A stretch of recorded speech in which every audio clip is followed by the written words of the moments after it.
الحمد لله رب العالمين والعاقبة للمتقين والصلاة والسلام على سيد الأنبياء والمرسلين وعلى آله وصحبه أجمعين.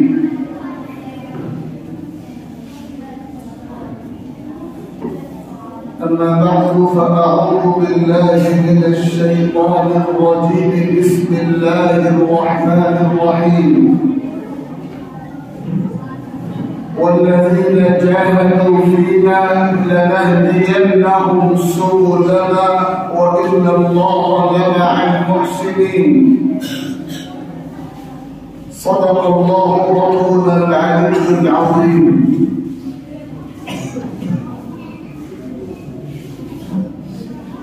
قابل احترام بزرگوں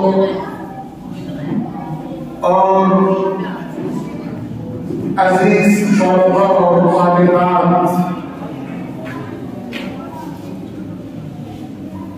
یوم جمہوریہ کی مناسبت سے منعقد ہونے والی اس باوقار تقریب میں دل سے آپ سب شریک ہیں اور یوم جمہوریہ کی تاریخ کیا ہے اور اس تقریب کے انعقاد کے مقاصد کیا ہیں، ہماری ذمہ داریاں کیا ہیں، یہ وہ حقائق ہیں جن پر دیر سے گفتگو ہو رہی ہے۔ اور اب جب اس بزم کا یہ آخری مرحلہ ہے، اس بات کو دوہرا دینا ضروری معلوم ہوتا ہے اور بنیادی طور پر ہماری ذمہ داریوں میں شامل بھی ہے کہ تاریخ کی اس سچائی کو کبھی کسی سازش اور کوشش کے نتیجے میں چھپایا اور دبایا اور کھرچا اور مٹایا نہیں جا سکتا کہ اس ملک کی تعمیر و ترقی میں، اس ملک کو ظالموں کے استبداد اور پنجے سے آزاد کرانے میں، اس ملک کو خوبصورت گلدستے کی شکل دینے میں، اس ملک کو باغ و بہار بنانے میں اور اس ملک کو عظمتوں اور کامیابیوں کی اونچی منزلوں تک پہنچانے میں ہمارا، یعنی اس ملک میں بسنے والی ملت اسلامیہ ہندیہ کا جو قائدانہ، نمایاں، بنیادی، فعال کردار رہا ہے، وہ اپنی مثال آپ ہے۔ ہمارے بزرگوں کی تاریخ جو 250 سال سے زائد کے دورانیے پر مشتمل ہے، اس ملک کی آزادی کے لیے اور آزادی کے بعد اس ملک کے سیکولر کردار کو اور منصفانہ قدروں کو اور مساویانہ امتیاز کو بحال و برقرار و سازگار رکھنے کے لیے وہ کوششیں بالکل آفتاب نیمروز کی طرح اور چودھری کے چاند کی طرح روشن ہیں، تابناک ہیں، اور ظلمتوں کا سایہ کتنا ہی گھنیرا کیوں نہ ہو جائے، روشنی کی کرنوں کو مٹایا نہیں جا سکتا۔ جدھر مراد آبادی کا یہ شعر یاد آیا، شاید اسی مناسبت سے یہ شعر کہا گیا ہوگا، تو نے شب فراق سے گھبرانا نہیں کر، ایسی بھی کوئی رات ہے جس کی سحر نہ ہو۔ اس میں کوئی شبہ نہیں کہ ہمارے بزرگوں نے ایک روشن تاریخ بنائی، اور نہ صرف یہ کہ ملک کو آزاد کرایا، بلکہ ملک کو ترقی کے بارے عروج تک پہنچایا۔ اور کون سی قربانی ہے جو آپ کے ان بزرگوں نے پیش نہیں کی جن بزرگوں کا نام ہمارے لیے فخر کا عنوان ہے۔ آپ تاریخ پڑھیں، نواب سراج الدولہ سے لے کر کے سلطان ٹیپو شہید تک کی تاریخ پڑھیں، حضرت شاہ ولی اللہ رحمہ اللہ اور ان کے عالی مقام خاندان شاہ عبدالعزیز رحمہ اللہ اور ان کے اخلاق، اور پھر اس کے بعد اس قافلے کی تاریخ جو علماء کا قافلہ ہے، جو خدام دین کا قافلہ ہے، جو اس ملک کی ترقی کے سالاروں کا قافلہ ہے،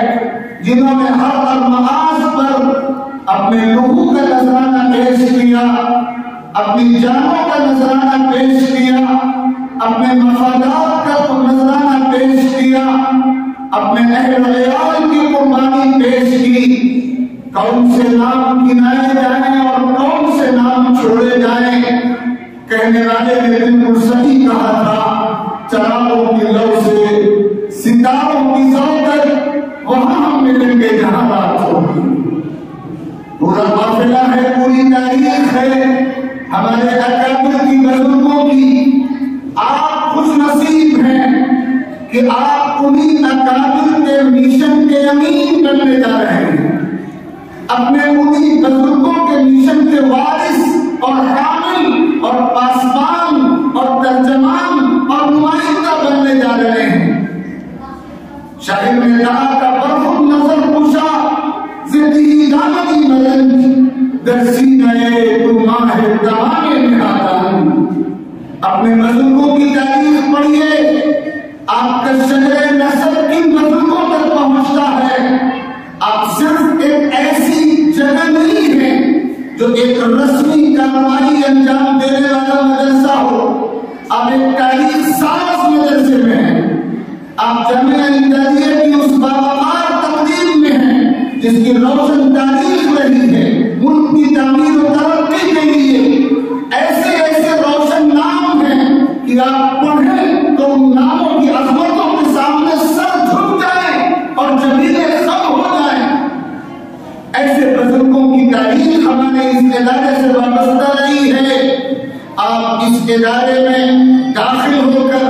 اس ادارے سے وابستہ ہو کر انہیں بزرگوں کی امانت و وراثت کے امین و وارث بننے جا رہے ہیں۔ اور آج کا یہ پروگرام اسی جذبے کی تجدید کے لیے، اسی حوصلے کی تجدید کے لیے، اسی عزم کی تجدید کے لیے ہے کہ آپ اپنا مقام سمجھیں، اپنا منصب سمجھیں، اپنی ذمہ داری سمجھیں، اور آپ یہ محسوس کریں کہ آئندہ جب آپ میدان عمل میں قدم رکھیں گے اور ملک کے نقشے پر آپ کا وجود ہوگا، آپ کی خدمات کی طرف ملک کی نگاہیں ہوں گی، تو آپ کو کن کن منازوں پہ کام کرنا پڑے گا، آپ کو کس کس طرح اس ملک کی اور اپنے وطن کی خدمت کا کام کرنا پڑے گا۔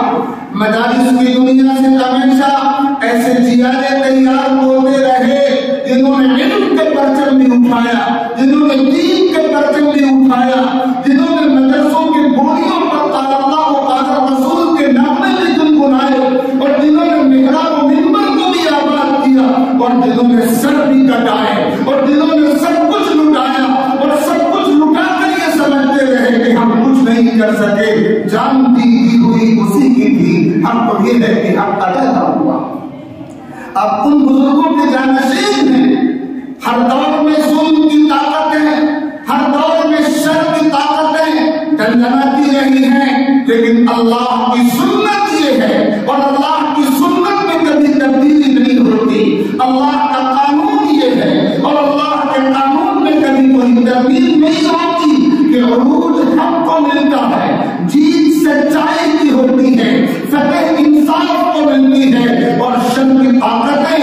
اپنے اپنے سوراخوں میں گھس جاتی ہیں، انہیں ناکامی کا سامنا کرنا پڑتا ہے، انہیں شکست و ہزیمت سے دوچار ہونا پڑتا ہے۔ سچائی کا چراغ ناانصافی اور ظلم کی تاریکیوں کو نکل جاتا ہے۔ یہ تاریخ بزرگوں سے آج تک چلی آ رہی ہے، اور کیوں یہ تاریخ آئندہ نہیں دہرائی جائے گی؟ ہمارے لیے مایوسی کا کوئی موقع نہیں ہے، ہمارے لیے ناامیدی کا کوئی موقع نہیں ہے۔ ہم یہ چاہتے ہیں کہ ملک کے تمام مہمانوں تک اور تمام برادران وطن تک یہ پیغام پہنچا دیا جائے کہ ہم ملک کے وفادار تھے، ہم ملک کے وفادار ہیں، ہم ملک کے وفادار رہیں گے، اور ہم کو اس وفاداری کا ثبوت پیش کرنے کی ضرورت نہیں ہے۔ یہ وفاداری ہمارے خمیر میں ہے، ہماری فطرت میں ہے، ہماری سرشت میں ہے، ہماری گھٹی میں ہے، ہمارا خمیر تیار کیا گیا ہے اسی وفاداری کے عناصر سے،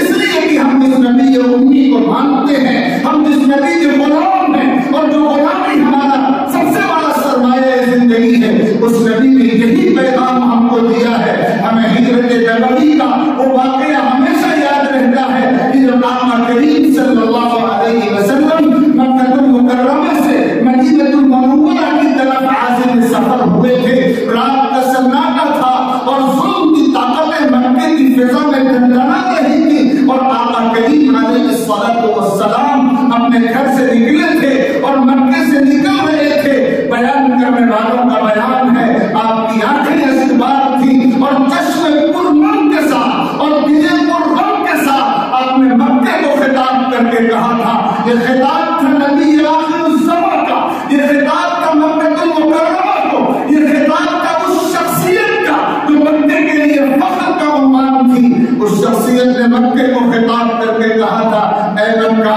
انک احب اللہ الیہ، تو مجھے اللہ تعالیٰ کے تمام شہروں میں سب سے زیادہ محبوب ہے۔ اگر تیرے وکیل مجھے یہاں سے نقل مکانی کرنے پر مجبور نہ کرتے تو میں مجھے چھوڑ کر ہرگز نہ جاتا۔ اور پھر آپ نے مدینہ المنورہ کو وطن بنایا۔ تاریخ کا اگلا حصہ پڑھیے، وطن کی محبت کا جو تسلسل سیرت نبوی سے ملتا ہے۔ جب مکہ المکرمہ سے ہجرت کر گئے تو اب مدینہ وطن بن گیا، اور جب 8 سال کے بعد مکہ فتح ہوا 20 رمضان سن 8 ہجری کو، اور اس وقت مدینے کے پاس انصار کے دل میں یہ خیال آیا تھا کہ شاید اب حضور پاک صلی اللہ علیہ وسلم اپنے سابقہ وطن میں مقیم ہو جائیں اور ہجرت کے مقام مدینہ المنورہ کو چھوڑ دیں۔ اگر ایسا ہوگا تو یہ مدینے والوں کا بڑا خسارہ ہوگا۔ تو وطن کی محبت کا جذبہ دیکھیے، آقا نے فرمایا تھا اب وطن مدینہ بن چکا ہے، المحیا محیاکم والممات مماتکم، اے مدینے والوں جینا بھی تمہارے ساتھ ہے، مرنا بھی تمہارے ساتھ ہے۔ یہ وطن کی محبت کا وہ سبق جو ہمیں مٹھی میں ملایا گیا ہے، جسے ہمارا خمیر بنا دیا گیا ہے۔ اس لیے ہم اپنے وطن کے سچے وفادار اور محبت کرنے والے اور وطن کے لیے سر کٹا دینے والے رہیں گے۔ یہ ہماری تاریخ ہے اور ہمیں اپنی اس تاریخ پر فخر ہے، اور ہمیں اپنے محب وطن ہونے کا کوئی ثبوت پیش کرنے کی ضرورت نہیں ہے۔ ہمیں اندھا یقین ہے اور سچا یقین ہے کہ سچائی فتحیاب ہوگی، اور جھوٹ کا بازار جو آج گرم کر دیا گیا ہے، یہ بازار سب بڑھ کے رہے گا، اور انصاف کی فتح ہوگی اور ناانصافی کو منہ کی کھانی پڑے گی۔ یہ حقیقت ہمیں پورے طور پر یاد ہے، مستحضر ہے۔ میں آپ سبھی طالبان علوم نبوت اور طالبات کو یہ پیغام دے رہا ہوں کہ اللہ کے واسطے اپنے مقام کو پہچانیے۔ یوم جمہوریہ جو اس ملک کے سیکولر قانون کی تنفیذ کی یادگار کا دن ہے، اس دن میں ہمیں ایک بار پھر یہ عہد تازہ کرنا چاہیے، یہ تجدید کرنی چاہیے اپنے عزم و عہد کی کہ ہم اپنے بزرگوں کی تاریخ پر قائم رہیں گے، ہم انہیں کے نقش قدم پر چلتے رہیں گے۔ ہم نے اس ملک کی تعمیر و ترقی کی خدمت کی ہے، کرتے رہیں گے، ہم جیئیں گے اسی جذبے کے ساتھ، ہمیں موت آئے گی اسی جذبے پر۔ یہ وہ پیغام ہے جو ہمارے سینوں میں منتقل ہونا چاہیے، اور اسی پیغام کو آگے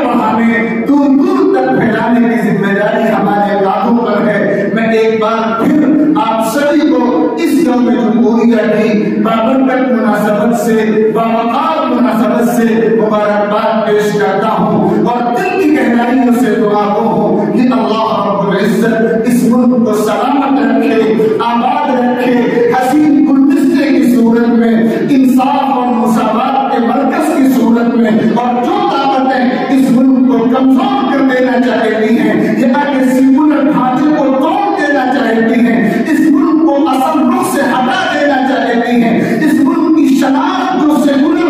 دستور و قانون ہے اس سے ہٹا دینا چاہتی ہیں، اللہ رب العزت ان کو ان کے ناپاک عزائم میں ناکام فرمائے اور اس ملک کا حقیقی رخ برقرار رہے، اور یہاں کے تمام باشندگان کسی تفریق اور امتیاز کے بغیر محبت کے ساتھ، پیار کے ساتھ، الفت کے ساتھ اور ایک دوسرے کی خیر خواہی اور مساعی کے جذبے کے ساتھ یہاں اپنی زندگی بسر کرے اور یہ ملک ایک نمونے کا ملک ثابت ہو۔ اللہ رب العزت کی بارگاہ میں یہی دعا ہے، خدا قدوس ان مختصر سے کلمات کو اپنی جناب میں قبول فرمائے اور ہم سب کو اس ملک کی سچی خدمت کی توفیق عطا فرمائے۔ آمین و آخر دعوانا ان الحمد للہ رب العالمین۔